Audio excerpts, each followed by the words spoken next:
kwa taasisi zote.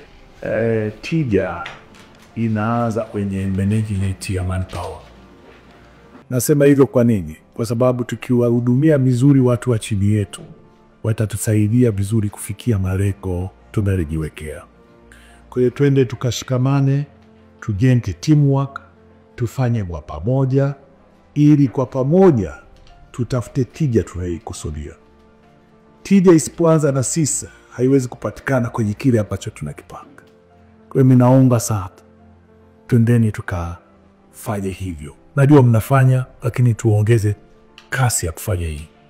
Kufanya kwa pamoja, kuondosha migogoro kwenye sehemu ya kazi au kwenye ofisi zetu, ili tupate tija zile tunayoikusudia kwa haraka. Lakini la pili, tujue tuna wajibu wa kuhudumia wananchi.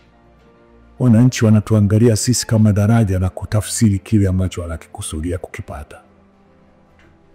Tukibeba hilo ndani ya mioyo yetu, tukajua wajibu huu wengi wanautamani, sisi tumepata baraka ya kuupata, tutaifanya kwa moyo safi.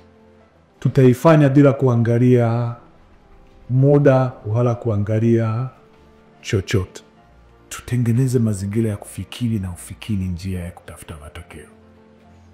Na hasa sababu nyinyi wote mnahusika na biashara, ukuzaji wa biashara, lakini na management ya bei